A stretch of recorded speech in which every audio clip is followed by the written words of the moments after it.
I'm Cape Joel, and this is Comic Smack, your weekly, daily, all the time, anytime comic show where I give you your fix, everything you need to know from the world of comic books and superheroes. And on today's show, we are taking a closer look at Justice League issue number 34. A new era is unfolding for the DC Universe's greatest heroes. What'll happen next? Well, let's hop on in together and find out. Alrighty then, so as we join the comic, we check on in with Simon Baz. He was just looking for Mecha so he could do a little praying, but instead he ended up coming face to face with a giant alien armada headed for Earth. He's ready to call up the Justice League so they can go deal with this threat, but back on Earth we find out the League is dealing with a lot of their own problems right now. First up, there's Batman, who is getting all sorts of exhausted. It seems being a Dark Knight detective 24/7, waging wars on the superstitious and cowardly criminal lot of Gotham City, well, that gets to you, and that's not even talking about his Justice League gig on the side. You know, saving the universe, occasionally the multiverse, while also at any time balancing a ton of dark, earth-shattering secrets and mentoring a bunch of young kids. I mean, that'll get to anybody. The Justice League needs their Batman right now because a Cyborg, who has taken a much more leadership-centric role in the team right now, says that they're on the hunt for a group of, get this, YouTube jihadists. They kidnapped a bunch of nuns and are threatening to execute them live on the internet. Luckily, the Justice League is getting involved. Unfortunately, though, they're going to have to work against the clock and the FBI, who is also trying to solve this problem. When word of the Armada comes down, the team has a very difficult choice to make. Who goes to deal with the Earth threat and who gets sent to go deal with the space threat? Gotta admit, I really like the way Christopher Priest chooses to show the Justice League dealing with such a sensitive situation as this one. They don't go in guns blazing, even though they easily could. Instead,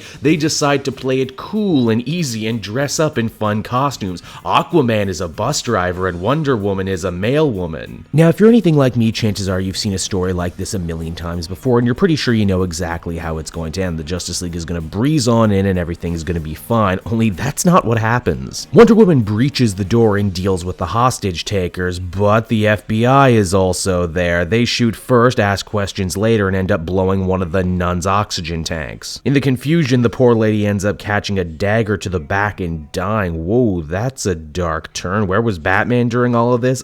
He showed up late, actually. Wow, so this is a massive human error on a scale of which we don't normally see the Justice League fall into. At least they did better up in space, right? Actually, no. As we discover, the so-called destructive alien armada wasn't an armada at all. It was an alien day trip taking in the intergalactic sites, including Earth. I mean, you can't really blame Green Lantern in this situation. When does an armada show up to Earth that doesn't want to destroy it? Maybe like this one time. Needless to say, at the end of the day, the mood is pretty dour for our hero. Superman comes to Wayne Manor and tells Batman that if he's getting burnt out and if that's going to start affecting his work, maybe he should consider stepping down from the League, or at the very least stepping back a bit. After all, he's only human with human limitations, and that right there is where the comic chooses to end. So that was Justice League, everybody, and the first new issue from Christopher Priest. I don't know what I expected for him taking over the book, but I was definitely interested. He certainly brings that same sort of non-chronological storytelling flair that I've come to enjoy in Deathstroke here to the new Justice League book.